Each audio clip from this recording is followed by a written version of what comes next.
Hey everyone, I'm back on the grind to 2300 here, and yeah, playing a 2200. As you can see, my rating is back over 2200. I was playing some games outside of recording, and had more success because I'm talking less and and being a bit more mindful with my time. But I enjoy doing this, and it also helps me motivate me to play more rapid games. So this is just a typical Scotch Gambit. I probably played this on in recording so many times already, and really the main idea is for black to take. White gains more time by attacking the knight, but black can actually strike back. But d5, counterattacking the bishop and gaining time back. And it's just a little tricky opening. Black, there's a lot of ways black can misstep, but it's not, like all things in chess, it's all equal. It's good that my opponent's taking a bit more time. Knight g4 is an interesting way to play. Here, I'm just going to castle. So this knight on g4 can sometimes be misplaced because it doesn't have that many squares to go to. If he takes, and of course, well, firstly, he cannot take because his knight's pinned. I forget what the main move is here. I think bishop d7, I could take. Oh, excuse me. I could take and then take on d4. Yeah, he defends that square. I'm trying to remember. I don't think rook e1 is the main move because of d3 counterattacking on f2. I think I should mainly go bishop f4 here. I'm a bit hesitant though. Like, should I take on b6 now? I could also go here, but I don't really see the point in that. Bishop g5, bishop f4, castles, and h6. The pawn would be hanging, so after I play this move, I think he's going to castle, and I have to take on c6, I think. And give up the bishop pair. I don't know if I actually need to, though. Trying to remember. I think, yeah, h6 is probably fine. I think I will give up the bishop pair though, and actually have the two knights after I play h6, forcing his knight to go here. And you know, he's a lot of doubled pawns. Like he actually has exclusively doubled and or isolated pawns. Yeah, that's not good. That's not a good move for him. So that's his idea. I don't think it's a good idea. He can't add more pressure. He could play f6 actually. f6 is an interesting move. If f6, I'm probably just going to play bishop e3. So that's not a concern. So I'm just going to take. Play bishop e3 next if he doesn't take. If he does take. So I have the two pieces for the rook. So equal material. Yeah, I was guessing that move would probably happen. I think I don't want to take. I think I want to allow him to take. So I think I'm actually going to go back to get out of any sort of pin and just take on e5. He could play g5, which would be an interesting move. I don't think it's that good. I will have to worry about bishop takes h3 tactics to make my knight on f3 a bit more loose. So I do have to worry about that. Other than that, though, I'm probably just going to play. Oh yeah, I have to take with the bishop. Actually, I have to like maybe I want to try to clamp down on the dark squares with the moves. Ooh, queen c3 actually looks really interesting. Queen c3 looks good. I think I'm going to play it actually. Queen c3, attacking g7, attacking c6, making d5 loose. Like actually, I think it's kind of good. I can still play knight d2 and knight d4. So I'm actually really happy here. I don't think I'm scared of this move. I think I'm just going to go here. Let's just try to go here, defend my knight with my other knight, attack the bishop. Knight d4 is coming. Bishop takes g7 is coming. But queen takes c6 is coming. So it's actually, I have a really good position here. So I'm really happy. Really happy here. As long as I don't screw up by playing too slowly or anything like that, I should be okay. So that's probably a decent move. Trying to think here. Part of me just wants to play super simple One idea is for him to play c5. So I kind of just want to play rook e1. Rook e1. If he takes c5, then there's what ideas? There's no good discoveries. There really are no good discoveries. Surprisingly, no good discoveries. I guess I could play bishop g3, defending by my queen, attacking his queen. If he goes here, I'm not scared at all. His queen does have an annoying placement. And he's about to expand in the center a little bit. I could take on c7 and then try to keep going from there. Not super obvious to me. But my alternatives don't look that good either. Bishop d4 does look nice in regard to bishop c5, so I kind of want to play it. I think I will actually. Bishop d4, guarding c5, preventing him from playing c5. This actually makes a lot of sense.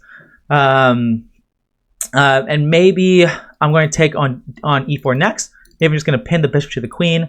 The queen, all these dark squares are guarded, so I'm actually really happy here. Queen f7 would be a very sensible move.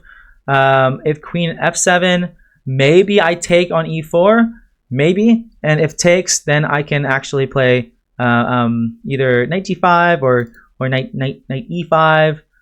He would get a check in. No. My bishop on d4 actually covers that. So he would be left with a bunch of isolated and doubled pawns. So I think actually queen f7 wouldn't be... I think, well, the point is I'm still doing quite well. That's my point. I'm still doing quite well after queen f7. I don't really have anything to worry about. Bishop c5 is a huge threat. So I think I'm very happy, 100%. If, let's say like a move like rook a8, I was trying to think about ways he could like try to sacrifice and like make my queen overloaded. That move does nothing. I'm just going to take. No reason for me to take differently. If I take with a pawn, he has some checks. I mean, which is probably still fine for me, but why give him that when I don't have to? I guess if I did take with the pawn, I could go king f7 after queen g5 check. I'm attacking his pawn, but it's still a little bit dicey. My king's really naked here, wide open. So I probably wouldn't want that. But yeah, I mean, he's gave up an exchange, so now I really do just have an extra piece now. So he had two pieces for a rook and a pawn, but now I'm just up in exchange. Well, up a piece, really. Yes? Oh, sorry. All right. So had a minor thing here. What's really tempting, there's two moves that come to mind immediately. One is queen takes c6, attacking the rook, which looks decent. Another one is, so queen takes rook f8, rook f1, or queen takes rook b8, rook f1. Also is sensible enough. So I think this all looks really good. If he takes here, I can just go check, and he has to block with the queen, so he can't ignore it. I think I'm really happy here, so I think I'm just gonna take. Let's just take, be brave potatoes here, play rook f1 next, no matter where his rook goes. Rook goes here, or here. I'm playing rook f1 next and playing knight e5 or knight g5, and I'm very happy here. It's really gonna be hard for him to find moves that complicate things. So it should be good. All right, yeah, this is kind of what I expected here. So I'm just gonna go rook f1, and if I get really worried, I can play knight d2 to guard f1 and attack the queen and force a trade. I can play bishop c5 to get the rook off the f file. If he can't play queen g6, because I would just trade, and I'm up a piece. So really not much more to be said here. I'm up on time, I'm up on material, I'm up in the actual positional like the position. Like I have nothing to worry about.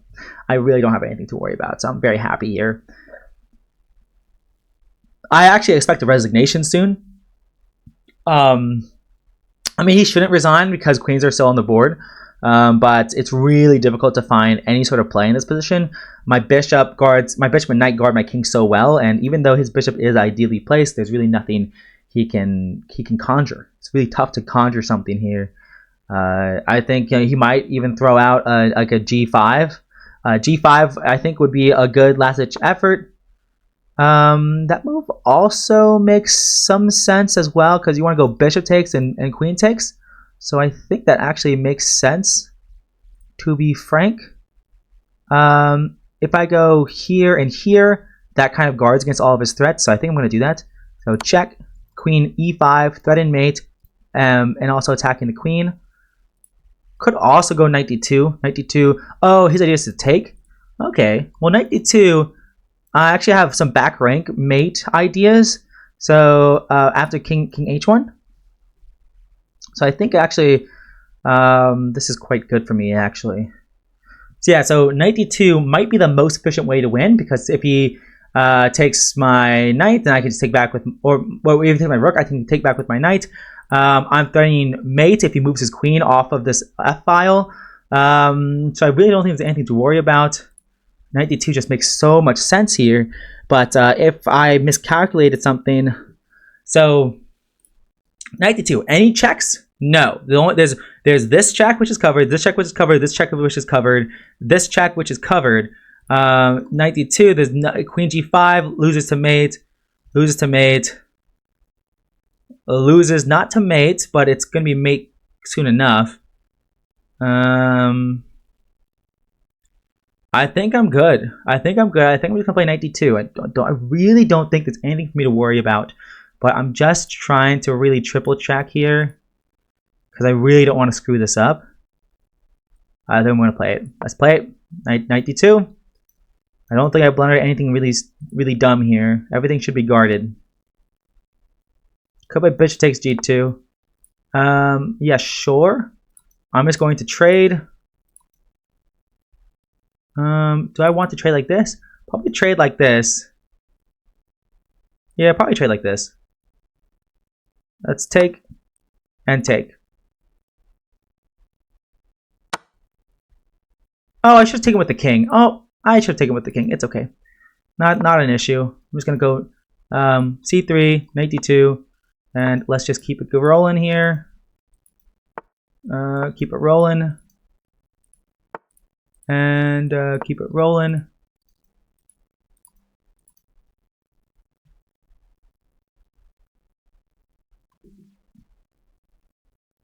If bishop b5, b3, a4, sure, why not?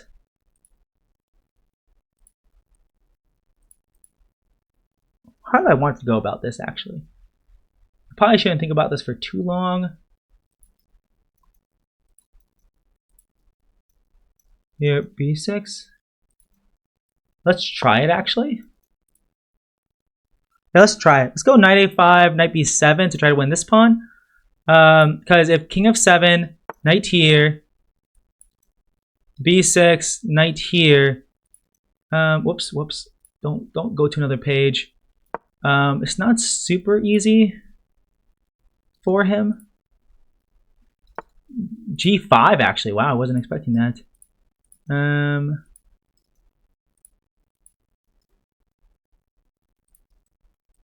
I'm actually going to go here, I think. Actually, I think I'm going to go here and win this a pawn. I think that's actually my strategy. So I'm not going to worry about if h5. I'm probably going to play. I don't want him to fix my pawns on the light squares, so I think I'm actually going to play g3 and h4. Don't want him to do it. No, I don't want any shenanigans, and I really want knight c6 and knight b8 to because his bishop can't defend this pawn. So I think I'm very happy here. Bishop a4 would actually be pretty good right now. Shoot. He did fix my pawn on that square, on these color squares. I think I should probably take. And and then go here.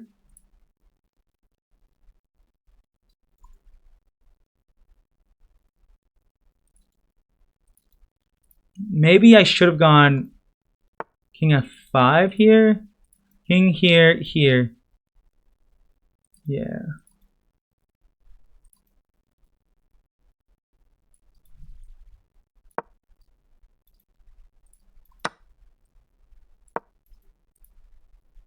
Yeah, let's do it like this. Yeah, win the pawn back, not with my king, but with my bishop. I made it harder on myself. Yeah, I mean, that was definitely a good move. I mean, I could just go here, honestly. You can go push, and I'm going to go here.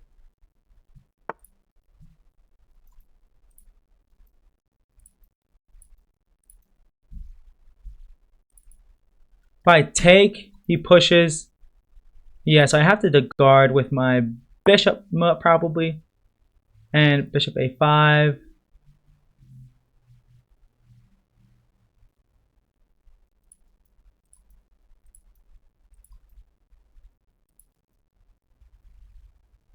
Yeah, I can play a4 anytime to get my knight out from the edge of the board. So here, I think I'm gonna go here and here.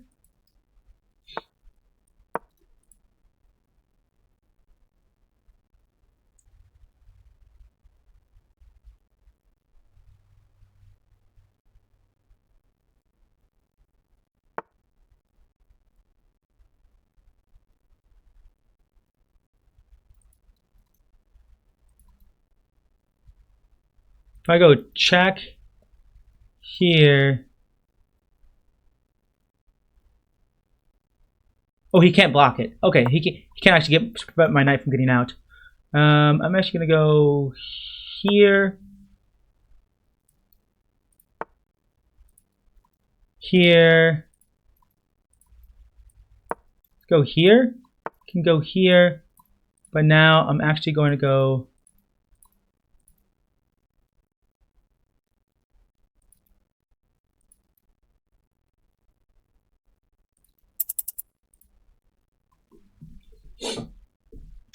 Shoot.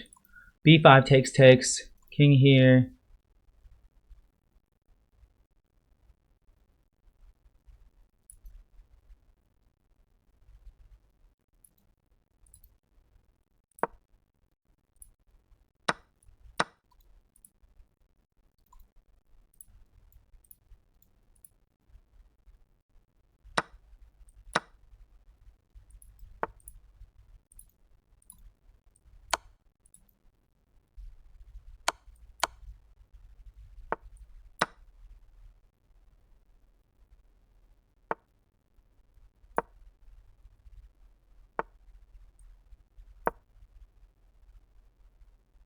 Okay.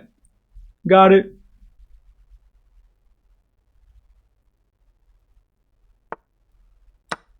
There you go. Little bit stressful there at the end, but it worked out. Let's hit the game review. So what in the world happened there? So I think the open was definitely a success. I mean, he really shouldn't have sacrificed his piece there. Apparently h3 is better here. h3 is better because he has to go here, and now I can probably just take bishop g5 first, queen d7, and now not even taking. What? Playing c3 instead? What kind of chess is this? Knight f5, c takes b4, knight c3. This is crazy accurate chess. Bishop takes h6 is also just as good, but this is slightly better. So I was supposed to get h3 now. That makes sense. That makes sense in hindsight, but I definitely thought bishop f4 was one of the main moves, but I guess not. So it takes. Yep, this was good. And yes, a blunder by him. And did I lose my advantage anywhere throughout? I don't think so. I think I was doing quite well here. All my moves were pretty decent. Best moves. Yeah, king takes f1 being better makes a lot of sense because my knight is already. Because if king takes, pawn takes, queen takes, there's nothing to play for him. I'm just up a piece. So I messed that up by taking with the knight. but it's all good. I definitely made it harder on myself. Here,